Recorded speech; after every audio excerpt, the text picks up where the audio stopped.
आज हम बात करने वाले हैं उस हॉट टॉपिक पर जो हर आर्मी और ब्लैक पिंक स्टैंड के दिलों को धड़काता है, किम ताeyang और रोजे के फेक डेटिंग ड्रामा। वाओ! जब भी बीटीएस के मेंबर्स कुछ भी नए अपडेट्स देते हैं और अगर गलती से भी वो थोड़ा सा भी ब्लैक पिंक से अटैच्ड हो जाता है तो कुछ निब्बे फैंस सीधा उनकी डेटिंग फिक्स करके नया कंट्रोवर्सी शुरू कर देते हैं। आइए जानते हैं शुरू से। कुछ दिन पहले हमारे बीटीएस के वी ने अपने इंस्टा की स्टोरी पे कुछ सॉन्ग सजेस्ट किए थे। उसमें एक सॉन्ग बीपी की मेंबर्स रोजे का भी था, स्पेशली उनका नहीं था। बहुत सारे सजेशन में सॉन्ग थे, उनमें से एक रोजे का भी सॉन्ग था। और सीरियसली वो स्टोरी देखते ही मैं समझ गई थी कि इस बार भी एक नई कंट्रोवर्सी आने वाली है और रिजल्ट आपके सामने है। इस स्टोरी के बाद बीपी के कुछ फैंस का कहना है कि बीटीएस के भी सिर्फ अटेंशन पाने के लिए रोजे का यूज कर रहे हैं। Like seriously. अब आप मुझे एक बात बताओ कि अगर वी ने रोजे का सॉन्ग अपनी स्टोरी पे सजेस्ट किया है तो इसका फायदा सबसे ज्यादा किसे होगा? ऑफ कोर्स रोजे को, क्योंकि सॉन्ग किसका है? रोजे का। और स्टोरी किसने डाली है?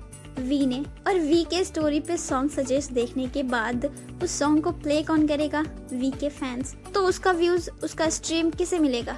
रोजे के उस सॉन्ग को। तो भाई इसका फायदा किसे होगा? रोजे को। सॉन्ग रोजे का, स्ट्रीम रोजे को, व्यूज रोजे को, तो इसमें अटेंशन हमारे वी को कैसे मिलेगा? इससे हमारे वी को क्या फायदा? रैंडमली उन्होंने सिर्फ अपने फैंस को एक सॉन्ग सजेस्ट किया है उसे सुनकर रिलैक्स रहने के लिए। पर नहीं, उनके निब्बे फैंस को बस एक बहाना चाहिए होता है आइडल्स को कंट्रोवर्सी में डालने का। फिर चाहे इससे उनके आइडल्स की ही बेइज्जती क्यों ना हो, वो बस अपने जलन को पहले रखते हैं। भाड़ में जाए आइडल्स। जब बात बीटीएस और बीपी की होती है ना तो ऐसा लगता है जैसे कोई के ड्रामा चल रहा हो।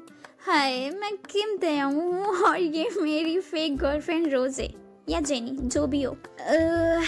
सीरियसली ये तो ऐसा है जैसे कोई फिल्म का स्क्रिप्ट हो। Fake love, real drama. Wow, just looking like a wow, बहन के टकलो। और फिर सोशल मीडिया पर लोग क्या करते हैं? OMG, क्या ये सच में डेटिंग कर रहे हैं? भाई ये तो वही बात हो गई जैसे कोई कहे मैंने चॉकलेट खाई और अब मैं डाइटिंग कर रही हूँ या कर रहा हूँ। अब वी की बात करते हैं तो वो तो हमेशा से ही the king of fake dates रहे हैं। हर बार जब वो किसी लड़की के साथ फोटो शेयर करते हैं तो फैंस की धड़कनें तेज हो जाती है। क्या ये सच है? क्या हम शादी के कार्ड्स बनवा लें? और रोजे के फैंस की नज़र में रोजे जैसे वो कह रही है, ताeyang तुम मेरे साथ आ रहे हो या सिर्फ मेरा नाम का फायदा उठा रहे हो? रोजे के कुछ फैंस रोजे को अभी इस नज़र से ही देख रहे हैं, जबकि रोजे तो एकदम चिल आउट है। लाइक तुम लोग आपस में लड़ते रहो, मुझे उससे क्या, मैं तो फिर भी लहराऊंगी। प्यार में धोखा और के-पॉप कल्चर में फेक रिलेशनशिप का कोई मुकाबला नहीं।